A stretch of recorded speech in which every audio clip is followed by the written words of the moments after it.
Sang perwira memang tidak muncul saat melamar. Dia mengatakan bahwa pria itu sering bertugas di luar.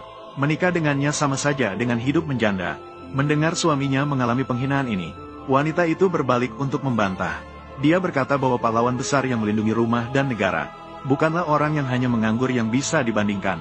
Namun, ibunya selalu melindungi putrinya sendiri. Melihat adik perempuan yang licik itu kehilangan muka, dia berdiri untuk mencoba membuatnya diam.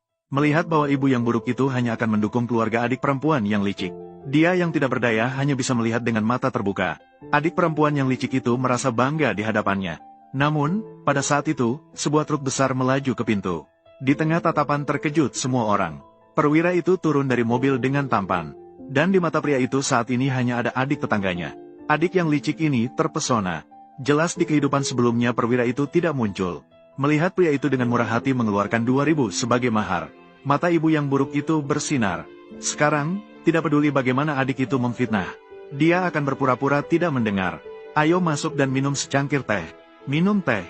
Jika Ling Yu tidak datang, apakah saya tidak bisa minum teh ini? Tapi saat malam tiba, wanita itu terkunci di dalam rumah. Ternyata ibu yang buruk itu mengambil gaun yang diberikan perwira untuknya, dan bahkan memakainya di tubuh adik yang licik. Wanita itu benar-benar muak dengan ibu dan anak ini. Saat ini, dia hanya ingin segera pergi dari sini. Tapi tanpa gaun, dia tidak punya pakaian untuk menikah besok. Saat itu, dia secara tidak sengaja melihat tirai jendela yang berwarna alami di ambang jendela. Seketika, dia mendapatkan sebuah rencana. Maka, pada hari berikutnya, dua menantu berdiri tegak di bawah menunggu pengantin wanita mereka masing-masing. Sampai melihat adik cerdik itu keluar mengenakan gaun merah, perwira itu pun menyadari ada yang tidak beres. Ini jelas adalah gaun pengantin yang dia siapkan untuk pengantin wanitanya.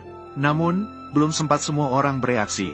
Di atas, muncul seorang pengantin wanita yang mengenakan gaun pengantin putih. Tidak heran, dia adalah gadis tetangga yang bisa menjahit. Dia mengubah tirai jendela yang biasa menjadi gaun pengantin yang cantik. Segala aspek mengalahkan adik cerdik itu. Dan pria itu juga memahami keluarga istri.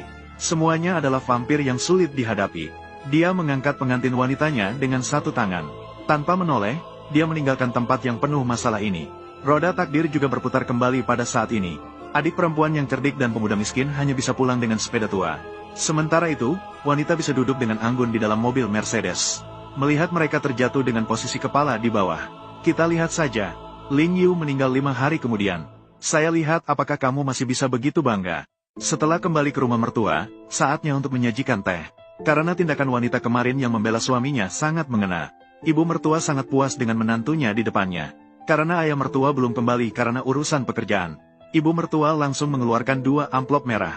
Dia juga memberikan gelang giok warisan keluarga kepadanya.